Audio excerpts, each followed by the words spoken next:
Assalamualaikum warahmatullahi wabarakatuh. Alhamdulillah. Alhamdulillahilladzi hadana lihadza wa ma kunna linahtadiya laula an hadana Allah. Subhanaka la ilma lana illa ma 'allamtana innaka antal alimul hakim. Rabbi syrah li sadri wa yassir li amri wahlul 'uqdatam min lisani yafqahu qawli. Allahumma salli wa sallim ala sayyidina Muhammadin miftahi bab rahmatillah adada ma fi ilmillah salatan wa salaman daimaini bidawami mulkillah wa ala alihi wa sahbihi wa man walah amma ba'du. Alhamdulillah, malam hari yang penuh berkah ini Allah Subhanahu wa ta'ala mengumpulkan kita bersama-sama di majlis yang insya Allah dihujani berkah oleh Allah Subhanahu wa ta'ala. Majlis yang insya Allah mendatangkan rahmat dari Allah Subhanahu wa ta'ala, dan semoga tidak keluar dari majlis ini terkecuali dosa-dosa kita diampuni oleh Allah Subhanahu wa ta'ala. Segala musibah dan bencana diangkat oleh Allah Subhanahu wa ta'ala, dan semoga seluruh hajat-hajat dan doa-doa kita diijabahi oleh Allah Subhanahu wa ta'ala. Amin ya rabbal alamin. Alhamdulillah, malam hari ini kita kembali diperjumpakan oleh Allah Subhanahu wa ta'ala, yang kita harapkan perjumpaan ini mendatangkan keridhaan dari Allah Subhanahu wa ta'ala. Kita berkumpul di majelis ini untuk bersama-sama berzikir mengingat Allah, bersolawat kepada junjungan Nabi besar Muhammad sallallahu alaihi wasallam, membaca sejarah hidup beliau yang tak lain beliau adalah suri tauladan bagi kita.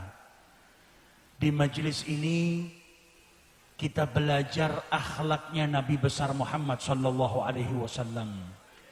Di majelis ini kita belajar nasihat-nasihat yang disampaikan oleh Nabi besar Muhammad sallallahu alaihi wasallam, yang tak lain tujuannya untuk membimbing kita menuju ke jalan yang lebih diridhai oleh Allah Subhanahu wa ta'ala. Karena manusia itu kalau mau bahagia, kuncinya mengikuti Nabi besar Muhammad sallallahu alaihi wasallam. Kita berdoa, Rabbana atina fid dunya hasanah wa fil akhirati hasanah wa qina adzaban. Kita minta sama Allah agar hidup di muka bumi ini diberikan kebaikan, kemudian di akhirat juga diberikan kebaikan dan dijauhkan daripada siksa nerakanya Allah. Para ulama menjelaskan hasanah di sini maksudnya di dunia adalah al-ilmu wal ibadah, ilmu dan amal ibadah, dan di akhirat adalah surganya Allah Subhanahu. Yang pengen bahagia di dunia, senang di dunia, dan juga senang di akhiratnya Allah Subhanahu wa ta'ala, mendapat kebaikan di dunia sampai di akhiratnya Allah Subhanahu wa ta'ala, maka dia harus mengikuti jalannya Nabi besar Muhammad sallallahu alaihi wasallam. Kita kalau belajar ilmunya Nabi, hidup kita pasti bahagia. Bagaimana tidak? Dalam keadaan apapun, kalau yang kita contoh, yang kita jadikan suri tauladan, yang kita jadikan motivator Nabi Muhammad, bahagia hidup kita. Akhir-akhir ini kita masih banyak dilanda dengan ujian dari Allah. Manusia itu biasanya kalau tertimpa sebuah musibah, ujian, yang ada dia itu drop, lemah, putus asa. Namun kalau dia kembali ke Nabi Muhammad sallallahu alaihi wasallam, maka apa yang disampaikan Nabi Muhammad kepada kita menjadikan kita lebih semangat walaupun kita sedang diuji oleh Allah Subhanahu wa taala. Bagaimana tidak, sedangkan Nabi Muhammad dalam haditsnya mengatakan apa? Ajaban li amril mu'min. Perkaranya orang-orang yang beriman itu semuanya menakjubkan. Dan itu tidak diberikan oleh Allah kecuali untuk orang-orang yang beriman. Kalau sedang diberi kenikmatan sama Allah, dia bersyukur, maka itu baik bagi dirinya. Kalau sedang ditimpa musibah oleh Allah, diberikan ujian oleh Allah, kemudian dia bersabar, maka itu baik bagi dirinya. Karena manusia itu hanya dalam dua keadaan. Kalau nggak sehat, sakit. Kalau nggak sedang banyak rezekinya, sempit rezekinya.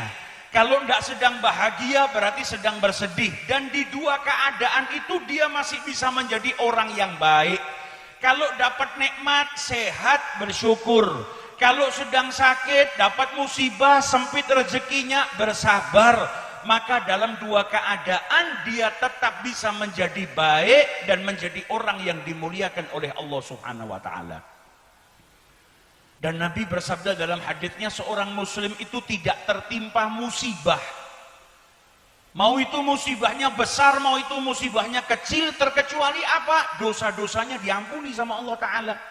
Bayangkan ketika kita tertimpa ujian, kalau orang nggak punya beriman, atau orang yang gak kenal dengan Nabi, orang yang gak belajar ilmu-ilmu yang disampaikan sama Nabi Muhammad, ketika tertimpa musibah yang ada berontak. Ketika diuji sama Allah Ta'ala yang ada apa? Putus asa. Tapi kalau kita kembali kepada ajaran yang diajarkan sama Nabi Muhammad, apa sabdanya Nabi Muhammad? Muslim itu tidak tertimpa sebuah musibah, baik itu kesusahan, kepayahan, sesuatu yang melelahkan dirinya, atau sebuah penyakit, atau sebuah kegelisahan, kesedihan, sesuatu yang tidak enak yang menimpa dirinya. Bahkan dikatakan sama Nabi Muhammad, hatta syaukah, bahkan sebiji duri yang menusuk dirinya, illa kafarallahu biha min khatayahu, terkecuali musibah tadi menjadi penggugur daripada dosa-dosanya. Jadi pada hakikatnya manusia itu ketika sedang diuji sama Allah, dia sedang diberikan kebaikan oleh Allah Ta'ala. Apa? Kebaikan dengan diampuni dosa-dosanya oleh Allah. Dan ketika diuji dia bersabar, yang ada bukan hanya diampuni dosanya, selain diampuni dosanya oleh Allah, sabarnya tadi menjadikan dirinya mendapatkan pahala daripada Allah Subhanahu wa Ta'ala. Kita itu diperintahkan suruh ngelihat ke bawah, jangan senantiasa ngelihat ke atas. Ngelihat ke bawah supaya apa? Supaya kita sadar begitu besar kenikmatan yang Allah berikan kepada kita. Kalau kita sedang ditimpa sebuah musibah, ayo kita lihat orang yang derajatnya paling tinggi di muka bumi ini. Bukan berarti orang yang mulia itu nggak diberikan ujian sama Allah. Nabi Muhammad itu manusia yang paling mulia, paling tinggi derajatnya. Para nabi-nabi Allah itu derajatnya lebih tinggi daripada kita manusia biasa. Namun justru ujian yang paling berat Allah berikan kepada para nabi dan para rasul. Jadi ujian itu ngangkat derajat. Ketika seseorang dapat ujian dari Allah, kalau dia sadar di balik ujian itu ada imbalan yang besar, apa dosanya diampuni, derajatnya diangkat oleh Allah, harusnya dia bisa bersyukur ketika diberi ujian oleh Allah Subhanahu wa Ta'ala. Kita nggak usah bicara zamannya Nabi atau zamannya para sahabat, para wali-wali, orang-orang yang hatinya bersih, yang hidup di zaman kita pun, kalau diberi ujian sama Allah, mereka bersyukur. Cucu daripada penyusun Maulid Simtud Durar ini, yang dimakamkan di kota Solo, Al-Habib Muhammad Anis bin Alwi Al-Habashi. Habib Anis itu dulu di masa mudanya beliau punya pabrik kain. Pabriknya kebakaran. Orang kampung ngasih kabar ke beliau, "Beb, pabriknya kebakaran." Maka Habib Anis keluar, beliau bilang, "Saya sudah tahu, saya sudah dengar." Dan ketika keluar beliau dari rumahnya, ada tukang sate. Dipanggil itu tukang sate sama Habib Anis, disuruh melayani orang-orang kampung tadi yang ikut memadamkan api yang membakar pabriknya. Jadi tertimpa musibah, tapi di saat diuji sama Allah Subhanahu wa Ta'ala, bisa bersabar, bersyukur, bahkan bersedekah di saat dia kehilangan hartanya. Nah ini orang-orang yang luar biasa. Para nabinya Allah, Nabi Ibrahim kurang apa ujiannya? Sampai dimasukkan ke dalam api. Apakah kehilangan kesabarannya berontak kepada Allah? Sama sekali tidak. Karena Nabi Ibrahim tahu di balik sebuah ujian ada pelebur dosa, ada derajat yang disiapkan oleh Allah Subhanahu wa taala. Nabi Muhammad ujiannya luar biasa. Lahir yatim, ujian. Masih kecil ibunya wafat, meninggal dunia. Pergi sama ibunya ke Madinah. Pulang dari Madinah ke Mekah, di tengah jalan ibunya sakit, meninggal dunia. Nabi Muhammad masih kecil menyaksikan ibunya sakit, menyaksikan ibunya meninggal dunia, pulang nggak sama ibunya. Ini ujian yang berat. Karena ujian yang paling berat itu kalau sudah orang-orang yang dicintai diambil sama Allah Subhanahu wa taala. Kalau harta yang hilang masih bisa dicari, tapi kalau orang-orang yang kita sayangi hilang, ini ujian yang berat. Pulang ke Mekah tinggal sama kakeknya, satu-satu keluarganya. Kakeknya ngerawat jadi bapaknya, 2 tahun dirawat sama kakeknya Abdul Muthalib, kakeknya meninggal dunia. Yatim untuk kedua kalinya. Bahkan kata para ulama, yatim yang kedua ini lebih berat daripada yatim yang pertama. Lahir nggak punya ayah berat. Tapi ketika Nabi Muhammad diasuh sama kakeknya, tiap hari ada perjumpaan, ada interaksi. Makan sama kakeknya, disayangi sama kakeknya, jalan-jalan sama kakeknya. Ketika kehilangan kakeknya, maka lebih berat rasanya di dalam hati. Ditinggal wafat istrinya tercinta Sayyidah Khadijah. Anaknya Nabi Muhammad 7, 6 meninggal di masa hidupnya Nabi Muhammad. Hanya 1 Sayyidah Fatimah yang meninggal setelah wafatnya Nabi Muhammad. Anaknya yang wanita meninggal di zaman hidupnya Nabi Muhammad. Nabi Muhammad masih hidup. Orang tua itu biasanya, kebanyakan orang tua berharap apa? Ngelihat anaknya nikah, anaknya punya anak, punya cucu bahagia. Dan orang tua itu biasanya berharap wafat sebelum anak-anaknya. Tapi Nabi Muhammad, anaknya satu persatu meninggal dunia, beliau menyaksikan. Diambil orang-orang yang beliau cintai oleh Allah Subhanahu wa taala. Ujian yang berat. Tapi nggak ada satu riwayat pun yang menyebutkan kalau Nabi nggak sabar atau kehilangan kesabarannya. Yang ada Nabi sabar luar biasa. Bahkan di usia terakhir beliau masih diberi keturunan oleh Allah Ta'ala. Anaknya yang terakhir, Ibrahim, lahir di saat usianya Nabi Muhammad SAW sudah tua. Sudah di akhir usianya. Dan ketika punya anak, Nabi Muhammad bahagia. Sampai orang-orang itu dikabarin sama Nabi Muhammad, Alhamdulillah, aku diberi anak keturunan lagi oleh Allah Subhanahu wa taala. Ibrahim masih kecil, masih bayi, diambil sama Allah Subhanahu wa taala. Bahkan di puncak usia Nabi, di puncak derajatnya Nabi yang mulia, tetap diberi ujian oleh Allah Subhanahu wa taala. Namun ketika putranya Ibrahim meninggal, Nabi bilang apa? Mata mengeluarkan air mata. Hati sedih wahai Ibrahim, dengan apa berpisahnya kami dengan dirimu? Akan tetapi kami tidak mengucap sesuatu kecuali yang diridhoi oleh Tuhan kami. Inna lillahi wa inna ilaihi raji'un. Para sahabatnya Nabi ketika beriman ujiannya berat. Bilal bin Rabah dicambuk, ditaruh batu di atas perutnya, diperintahkan untuk keluar dari ajarannya Nabi Muhammad. Sumayyah diseksa sampai meninggal dunia. Begitu juga dengan Yasir suaminya. Nah ini ujian yang dilalui oleh orang-orang yang derajatnya besar.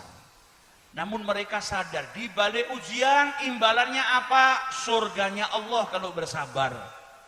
Di balik ujian ada derajat yang besar. Di balik ujian ada apa? Ampunan dari Allah.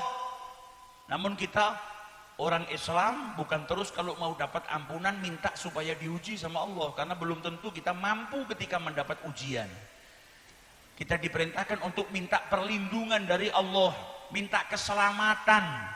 Tapi kalau diuji jangan berontak.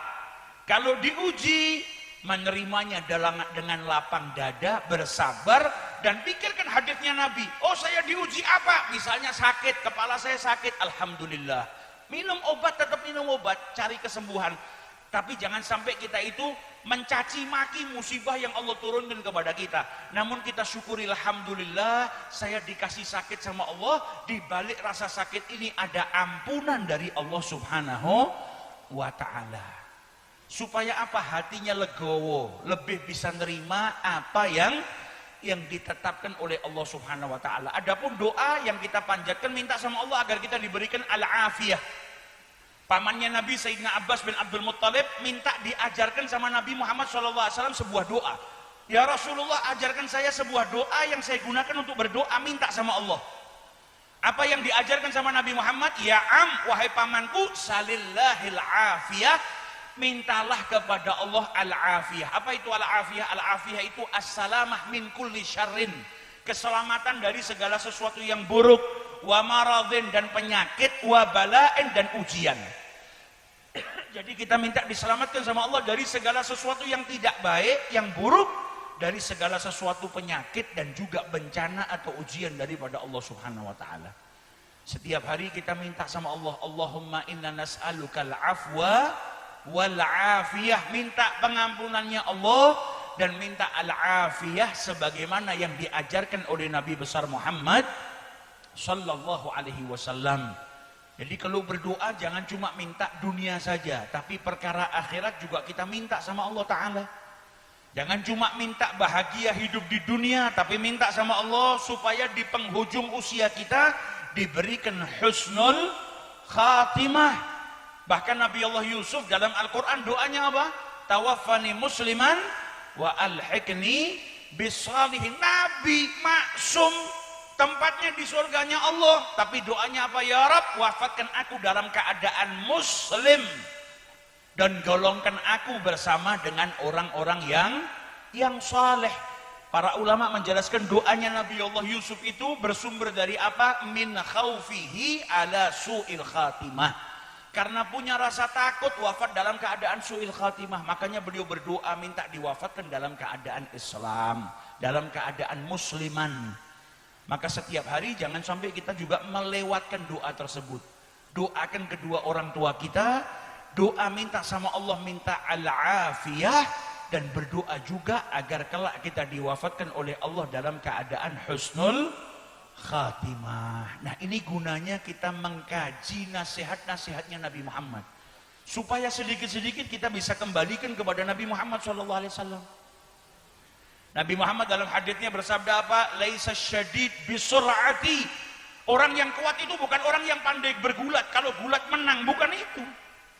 Orang yang kuat itu bukan orang yang menjatuhkan lawannya ke tanah. Memang orang yang pandai bergulat itu bagian daripada orang yang kuat, tapi kuat zahir saja, kuat fisik saja.